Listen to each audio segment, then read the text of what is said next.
Spoštovane gledalke, cenjeni gledalci, lepo pozdravljeni v dogodkih dneva. Celje bo letos krasilo 25 km lučk. 10 let lokalne akcijske skupine Raznolikost podeželja. Na osnovni šoli Lava se veselijo kar 3 pridobitev. Tina Šutej, atletinja leta 2025. Lukanova in Guček pri članih na 2. mestu. V teh dneh delavci podjetja Elektrosignal pospešeno nameščajo lučke in okraske v celjskem mestnem središču. Le še dober teden nas namreč loči do začetka prazničnega dogajanja. Knežje mesto bo letos krasilo okoli 25 km lučk. V Celju prižig prazničnih lučk napovedujejo za soboto 29. novembra, ko jih bo ob 17. uri prižgal celjski župan Matija Kovač. Mestne ulice, trgi in vpadnice tako v teh dneh dobivajo praznično podobo. Delavci podjetja Elektrosignal namreč urejajo še zadnje detajle letošnje krasitve Evropskega božičnega mesta. V mestu sicer posvečamo veliko pozornost tudi dnevni krasitvi, kar pomeni, da niso v ospredju samo lučke, ampak tudi druga dekoracija, ki naredi utrip mesta prazničen tudi skozi dan, ko lučke še ne gorijo. Sicer pa bo letos skupaj 25 km lučk, od tega 4 km novih. Te lučke bodo nameščene v starem mestnem jedru, na trgih, na mestnih vpadnicah in tudi v okolici. Soji luči bodo svojo vlogo odigrali tudi na pročeljih nekaterih stavb v mestu. Svetlobna doživetja, kot so svetlobne poslikave stavb poimenovali v zavodu Celeja, bodo na Krekovem trgu, Knežjem dvoru, v lapidariju Pokrajinskega muzeja, Celjskem mladinskem centru in na Stanetovi ulici. Večino teh bodo pripravili lokalni umetniki in ustvarjalci. Eno od njih nastaja tudi pod taktirko celjskega umetnika Tomaža Milača. Hoteli smo pravličnemu Celju še dodati neko vizualno izkušnjo, zato sem dobil idejo in sem povabil finskega umetnika, ki se ukvarja s svetlobno projekcijo, in našo domačo avtorico, ko bo poskrbela za audio. Zgodilo se bo na 2 lokacijah, na Krekovem trgu in na Knežjem dvorcu. Projekcije bo tudi vključene pesmi ljubezni, zbirke Pokončan kot ljubezen, prejemnikov Zlatnika poezije ob 20. obletnici podeljevanja nagrade, in zraven bomo še vključili celjske likovne umetnike, ki bodo predstavljali svoje reprodukcije del oziroma slik. Kot v minulih letih bodo Savinjsko nabrežje tudi letos krasili lampioni. Te vsako leto izdelajo otroci in šolarji iz celjskih vrtcev ter osnovnih in srednjih šol. Lampione na Savinjskem nabrežju ustvarja 28 ustvarjalcev iz celjskih vrtcev, celjskih osnovnih šol ter srednjih šol. Vsega skupaj bodo pripravili 78 lampionov na željo Doma ob Savinji, Dom upokojencev Celje je to. Jih bo 8 lampionov nameščenih tudi na terasi doma, ostalih 70 pa seveda na nabrežju Savinje. Ob lučkah, ki zagotovo v prazničnem času pritegnajo največ pozornosti, pa bodo mesto krasile smreke različnih velikosti. Pri teh smo zdaj že vajeni, da jih za potrebe praznične okrasitve podarijo tudi občani. Tako kot vsako leto je tudi letos bil poziv občankam in občanom, da lahko podarijo smreke, ki jih ne želijo imeti več na svojih vrtovih. In tako smo dobili 11 smrek, ki bodo krasile mestne trge in pa tudi Celjski grad. 2 največji smreki, veliki, visoki, več kot 12 metrov, bosta krasili 2 trga, trg celjskih knezov in pa Krekov trg, ostale pa bodo razporejene po samem mestu in pa tudi na Celjskem gradu. Poleg teh smrek pa bomo v staro mestno jedro postavili tudi smreke v loncih, ki bomo seveda po uporabi tudi vrnili nazaj. V Kulturnem centru Laško so sinoči obeležili 10-letnico delovanja lokalne akcijske skupine Raznolikost podeželja. Gre za lokalno partnerstvo, ki povezuje območje občin Celje, Laško, Štore in Vojnik z namenom spodbujanja celostnega in uravnoteženega razvoja podeželja. V las so vključene občine, javni zavodi, podjetja, podjetniki, kmetije, zainteresirani posamezniki, društva, zadruge. trenutno 68 članov tega LAS-a, vendar se zgodba ni začela 10 let nazaj, ampak že mnogo prej. Namreč mi v bistvu delujemo na področju razvoja podeželja, sicer tu konkretno za 4 občine, Celje, Laško, Štore in Vojnik, ampak zgodba prihaja iz Evrope, iz leta 1991. Takrat so gotovili, da podeželje potrebuje tudi neke spodbude za to, da se različne ideje, ki jih imajo ljudje, lahko udejanijo. Namreč eno so državni razpisi, kjer lahko kandidirajo kmetije, podjetja, razno. Tu pa mi govorimo predvsem o manjših partnerskih projektih in to se je v Sloveniji začelo leta 2007, takrat s programskim obdobjem 2007-2013. Takrat je bilo to Društvo raznolikost podeželja, potem pa je bilo treba zaradi zakonodaje to spremeniti v pogodbeno partnerstvo in zato se je leta 2015 ta pogodba podpisala, potem pripravila strategija za te 4 občine. Začeli smo z razpisi, z animacijskimi aktivnostmi, da smo ljudem sploh razložili, kaj LAS deluje, ker namreč ne poznajo tega, ampak čisto enostavno bi lahko rekli, da deluje kot društvo, ker ima predsednika, upravni odbor, nadzorni odbor, letne skupščine in pa seveda ima na voljo nekaj denarja za lokalne potrebe in to preko projektov, razpisov pač izvajamo. Učenci in zaposleni na osnovni šoli Lava se lahko veselijo kar 3 novih pridobitev. Prenovljenega otroškega igrišča za najmlajše, zunanjih fitnes naprav za starejše ter 10 novih visokih gred. Za vsako od njih bo skrbel en razred, 10. pa je skupinska, namenjena vsem učencem.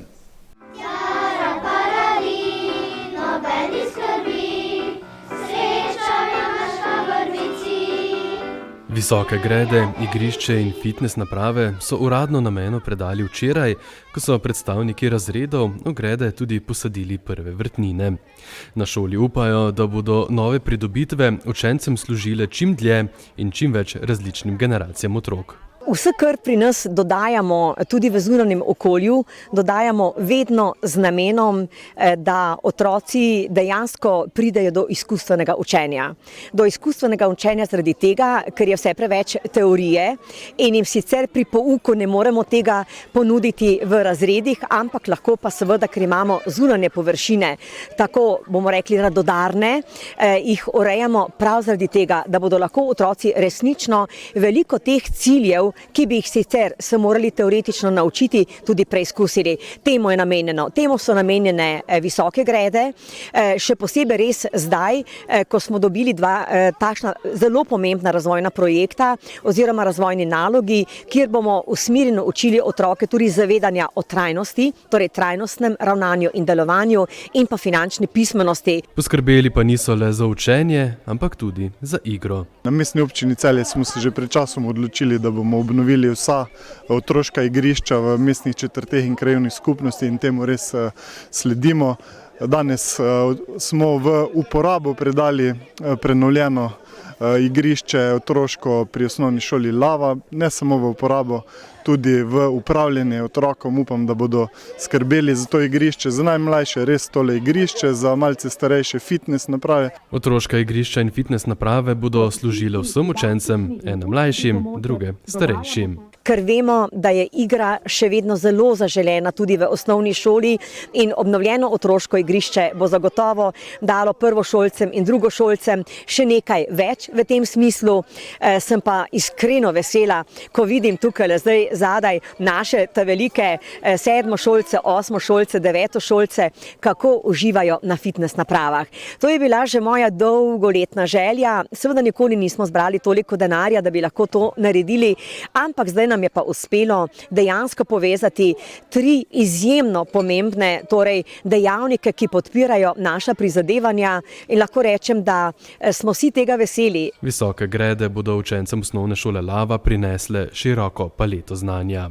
Učijo se torej sodelovanja, učijo se načrtovanja, učijo se dejansko ravnanja, torej tudi z rastlinami. Učijo se, da je treba to negovati, da je treba zalivati, da je treba okopavati, gnojiti in tako naprej. To je ena stvar. Zelo pomembno je, da vedo, da res je pomembno veliko truda, pomeni, da tudi veščine in pa seveda vrednote razvijamo znotraj tega, vložiti, da nekaj zraste.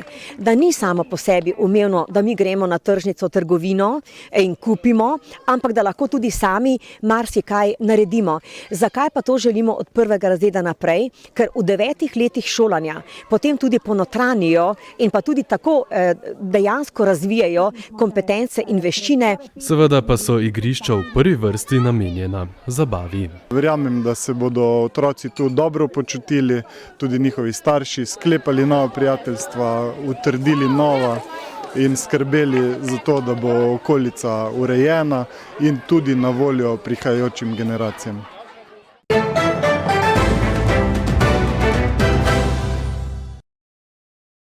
Kristjan Čeh in članica celjskega Kladivarja Tina Šutej sta najboljša slovenska atleta leta 2025.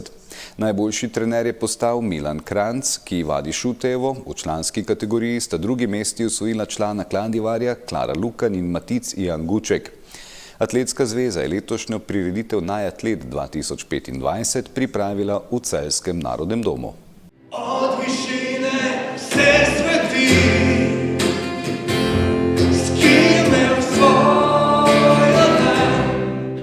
Z refrenom znane Kreslinove pesmi bi najlažje opisali dosežke slovenskih atletov, ki so v letošnjem letu na velikih tekmovanjih osvojili kar 9 medalj. Leto 2025 je za slovensko atletiko najuspešnejše leto vseh časov, ne samo z finančnega vidika, tudi z organizacijskega, seveda na koncu pa tudi športnega. Toliko medalj nismo niti planirali, nismo si zamislili, da jih bo toliko. Mogoče še kakšna bi lahko bila celo dodatno, ampak z izkupičkom smo neverjetno zadovoljni. Več kot polovica letošnjih medalj je zasluga atletov Kladivarja. Zato ne preseneča, da je letošnja prireditev Najatlet 2025 potekala prav v Knežjem mestu. Jaz sem zelo ponosen, da sem pripeljal to prireditev v Celje, moj rodni kraj. Tu seveda velika zahvala mestni občini Celje in pa županu Matiji Kovaču, ki nam je odstopil te prostore in pa seveda pomagal pri izvedbi prireditve. In upam, da bo v prihodnje tudi Celje gostilo atletiko na takšen in drugačen način. Najboljša atleta leta 2025 sta pričakovano postala Kristjan Čeh in Tina Šutej. Ja, to je neko priznanje, da je bila moja sezona zelo uspešna. Osvojila sem 3 medalje. Na vseh pomembnih tekmah sem pokazala največ, kar znam in ta nagrada je pač priznanje za vse, kar sem letos dosegla. 36-letna Tina Šutej je pod vodstvom Milana Kranjca od leta 2021 osvojila 7 medalj na velikih tekmovanjih. 3 izmed njih je uspelo osvojiti v letošnjem letu. Ja, sezona je bila res super. Letos so bile 3 velike tekme, najprej Evropsko prvenstvo v dvorani, kjer sem osvojila še 3. srebrno medaljo. Tam sem bila mogoče malo jezna, ker ni bila zlata.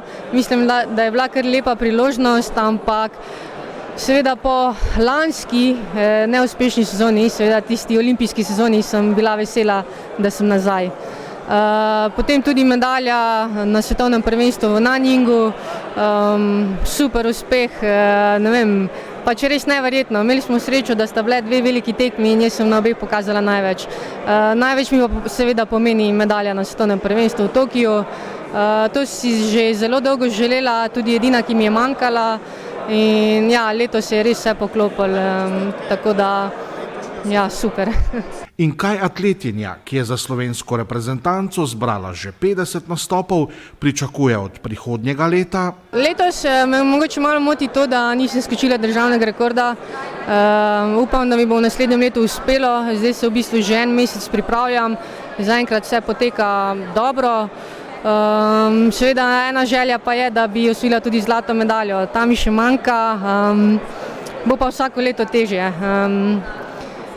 Letos je bila velika priložnost v Appeldornu, naslednje leto bojo punce še bolj pripravljene, mogoče bo prišla tudi kakšna nova in seveda jaz bom mogla biti v najboljši formi, mogla bom imeti najboljši dan in ne vem, je možno, ampak bomo videli, vse se bo mogli poklopiti. Pri članicah se je na drugo mesto uvrstila Klara Lukan, pri članih pa njen klubski kolega Maticijan Guček. Ta letošnja sezona je bila zame res uspešna. V bistvu, poleg vseh državnih rekordov, ki sem jih dosegel in medalje na mlajšem članskem evropskem prvenstvu, še sedaj to drugo mesto med člani na izboru za najatleta, tako da je potrditev, da delamo v pravo smer in da lahko pozitivno gledamo na naslednje leto. Lahko Guček v prihodnjih letih s prestola iz Rine Kristjana Čeha. Do tam mi manjka še kar nekaj, vsi vemo, kakšen atlet je Kristjan Čeh, kaj vse je dosegel, ampak ja, seveda, on mi daje tudi nekakšno motivacijo, da postajam boljši in da se mu čim bolj približam.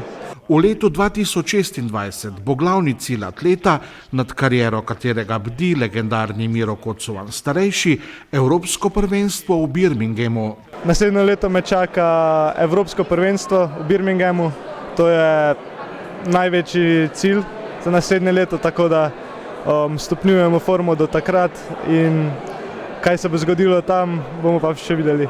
Na številna priznanja v članski in mlajših starostnih kategorijah so zelo ponosni v celjskem atletskem društvu Kladivar. Danes smo bili med prvimi 3 atletinjami in atleti, se pravi, mi smo udeleženi v praktično s 50%. Tina je najboljša atletinja, Klara druga in Maticijan Guček drugi v članski kategoriji. Smo seveda veseli tudi to, Matice zmagal bil tudi prvi v mlajši članski kategoriji, Tanja Živkov druga v mladinski, prav tako Jasmine Clark druga v pionirski, tako da se kaže, da imamo tudi podmladek. Kot predsednik društva sem izjemno ponosen. Prav tako sem pa vesel, da se je Atletska zveza Slovenije odločila, da bo letos to prireditev izpeljala v Celju. Navsezadnje je Celje mesto z najdaljšo atletsko tradicijo v Sloveniji.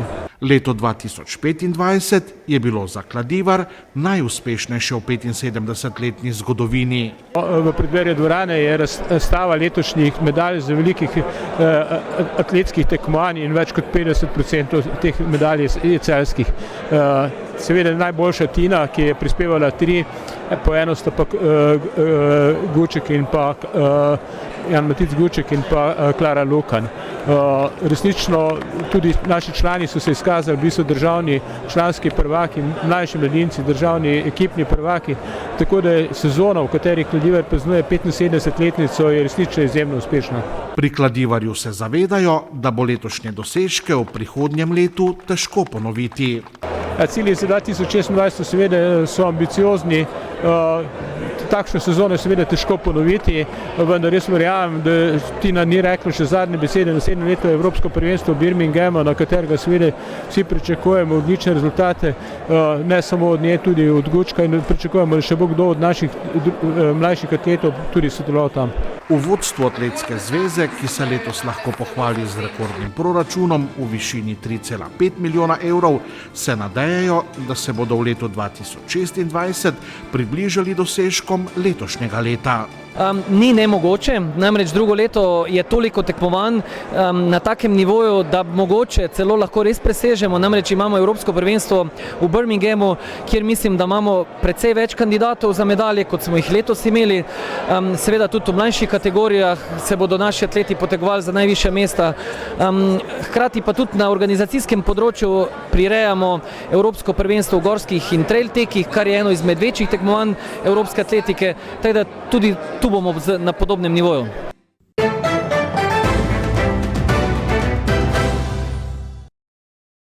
Po noči se bodo padavine prehodno nekoliko ukrepile in zajele večji del države. Tudi po nižinah v notranjosti bo večinoma snežilo. Na Primorskem bo zapihala burja. Najnižje jutranje temperature bodo od -1 do 2, na Goriškem in ob morju do 5 stopinj. Jutri bo oblačno z občasnimi rahlimi padavinami. Po nižinah Primorske bo deževalo, drugod deloma snežilo, deloma deževalo. Na Primorskem bo pihala zmerna burja. Najvišje dnevne temperature bodo od 0 do 3, na Goriškem in ob morju do 7 7 stopinj. V soboto bo pretežno oblačno, predvsem na jugovzhodu bo občasno še rahlo naletaval sneg. V nedeljo kaže na delno jasno vreme. Zjutraj in del dopoldneva bo po nekaterih nižinah v notranjosti megla. Burja na Primorskem bo oslabela. Zvečer bo oblačnost od zahoda spet začela naraščati. To je bil pregled najzanimivejšega dnevnega dogajanja na Celjskem v oddaji Dogodki dneva. Hvala za pozornost in lep pozdrav do jutri.